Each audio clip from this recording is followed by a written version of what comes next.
5ই August খুনি হাসিনা দেশ ছেড়ে পালিয়ে যাওয়ার পর থেকে আমরা ভেবেছিলাম আওয়ামী লীগও হয়তো বা পালিয়ে গেছে, কিন্তু সরকারের নিষ্ক্রিয়তা, আওয়ামী লীগ নিষিদ্ধে গড়িমসি করার কারণে আজকে আওয়ামী লীগ চারিদিকে মিছিল মিটিং করে জনমনে আতঙ্ক তৈরি করছে এবং ভীতিকর পরিবেশ সৃষ্টি করছে। আমরা এজন্য অতি দ্রুত আওয়ামী লীগ নিষিদ্ধ করার দাবিতে আওয়ামী লীগের নিবন্ধন বাতিল এবং বিগত 15.5 বছরে আওয়ামী লীগের যে ফ্যাসিবাদী শাসনামলে তারা যে জুলাই হত্যাকাণ্ড করেছে, তারা যে শাপলা হত্যাকাণ্ড করেছে এবং বিডিআর বিদ্রোহের মতন একজনক ঘটনার মাধ্যমে বাংলাদেশকে বিশ্ব দরবারে অপমানজনক অবস্থানে পৌঁছে দিয়েছে, সেই আওয়ামী লীগকে সর্বশেষ জুলাই আগস্টে গণহত্যাকারী সংগঠিত করে আওয়ামী লীগকে আমরা বাংলাদেশে আর এক মুহূর্তের জন্য কোনোভাবেই রাজনীতি করতে সুযোগ দিতে চাই না। আমরা পরিষ্কারভাবে জানিয়ে দিতে চাই, জুলাই আগস্টের আন্দোলন এখনও শেষ হয়ে যায়নি। জুলাই আগস্ট ঠিক ততদিন চলবে যতদিন পর্যন্ত শহীদের রক্তে মানানো এই বাংলাদেশে আমাদের যে আন্দোলনের লক্ষ্য এবং উদ্দেশ্য পূরণ না হবে, ততদিন পর্যন্ত আমাদের আন্দোলন চলবে। আওয়ামী লীগ যতদিন নিষিদ্ধ না হবে আমাদের জুলাই চলতেই থাকবে। ধন্যবাদ। এ পর্যায়ে কথা বলার জন্য অনুরোধ করছি উত্তর অঞ্চলে যিনি আন্দোলনকে সংগঠিত করেছেন মাসুদ রানা, সাবেক সমন্বয়ক বৈষম্যবিরোধী ছাত্র আন্দোলন, অ্যাক্টিভিস্ট এবং উত্তরায় অঞ্চলে যিনি আন্দোলনকে সংগঠিত করেছেন রাফিদ এম ভুঁইয়া। এ পর্যায়ে বক্তব্য রাখার জন্য অনুরোধ করছি রাফিদ এম ভুঁইয়া।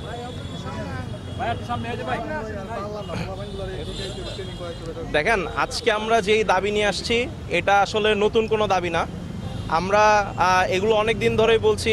তারা জানে যে আমরা কি চাই, তারা জানে যে জনগণ কি চায়, কিন্তু কোনো এক অজানা কারণে আমরা দেখেছি যে প্রশাসন আসলে আওয়ামী লীগের বিচার নিয়ে অতটা আগ্রহী না। কেন আগ্রহী না এটা আমরা জানি না, কিন্তু তারা আগ্রহী না।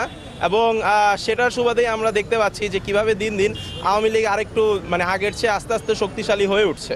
তো আমরা আগে দেখতাম যে যখন আওয়ামী লীগ প্রথম মিছিলগুলো দিত তখন এক একটা মিছিলে থাকতো 10 জন, তারা রাস্তা দিয়ে দৌড়াতো, বারবার পিছে তাকে তারা কোনো মতে তাদের মিছিল শেষ করলেই বাঁচতো। কিন্তু এখন আমরা দেখতেছি তাদের মিছিলগুলো দিন দিন লম্বা হচ্ছে, সুসংগঠিত হচ্ছে, এবং তারা যে আগে ভয়ে থাকতো সেটা থাকতো না। আমরা একই সাথে দেখেছি যে আমরা যখন প্রথমবারের মতো মন্ত্রী জুনায়েদ আহমেদ পলক কিংবা যে শাহজাহান খান এদেরকে ধরা হয়েছিল তখন তারা নিজেদের ইচ্ছাতেই রাজসাক্ষী হতেও রাজি হয়ে গেছিল বলে আমরা শুনেছিলাম। কিন্তু তারপরে আমরা গতকালকে দেখলাম যে আমাদের চিফ প্রসিকিউটর যিনি আইসিটির, তিনি বললেন যে আসলে এখন তারা হুমকি দিয়ে বেড়াচ্ছে, তারা পুলিশকে নির্বংশ করে দিতে চাচ্ছেন, তারা যে জিয়াউল আহসান পুলিশকে হেলমেট ছুড়ে মেরেছেন।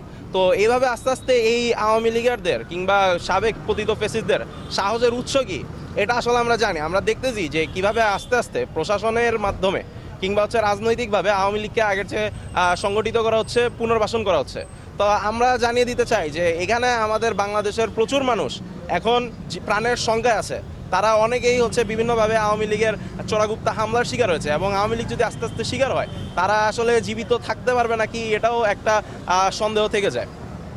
তো এই অবস্থায় আমরা মনে করি যে এভাবে আসলে অন্তর্বর্তীকালীন সরকারকে সময় দেওয়া উচিত না, কারণ তারা যেই জনগণের ম্যান্ডেট নিয়ে আসছিল সেই ম্যান্ডেটের মধ্যে আওয়ামী লীগের দ্রুততম সময়ের মধ্যে বিচার এবং তাদের রাজনীতি বন্ধ করার ব্যবস্থা করার কথা। কিন্তু এখন যেহেতু হচ্ছে না, আমরা আজকে একটা ফর্মাল প্রসিজিওরের মধ্যে দিয়ে যাচ্ছি, আমরা একটা স্মারকলিপি দিচ্ছি, কিন্তু আমরা জানি যে আসলে এটাতে কোনো একটা লাভ হবে না, কারণ এর মধ্যে আমরা অনেকবার চেষ্টা করেছি কিন্তু কোনো লাভ হয় নাই। তো আমরা প্রতিদিনই প্রায় কোনো না কোনো কর্মসূচি দিচ্ছি। উত্তরাতে আমরা এর আগে একটা মিছিল করেছি, আমরা লাঠি মিছিল দিয়েছি, এবং আমরা চালিয়ে যাব, এবং একই সাথে অন্য সব স্টেক হোল্ডারদের সাথে মিলে আমরা কিভাবে আরও বড় করে এবং সুসংগঠিত উপায়ে এই আন্দোলন চালিয়ে যাওয়া যায়, সরকারকে চাপ দেওয়া যায়, সেই চেষ্টা করে যাব। ধন্যবাদ। আমার নাম রাফিদ ভুঁইয়া। ধন্যবাদ রাফিদ এম ভুঁইয়া।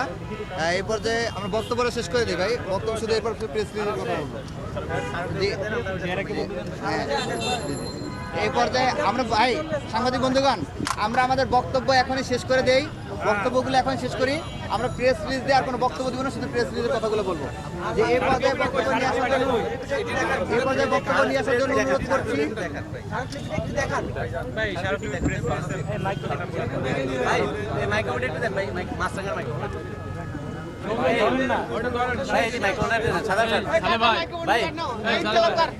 ইনকিলাব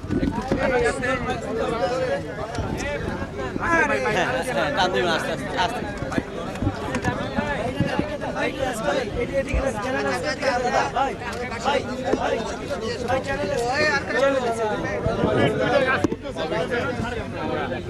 এই ভাই একটু স্মারকলিপিটা দেখান। দেখাবে রে ভাই, দেখাবে। হ্যাঁ হ্যাঁ।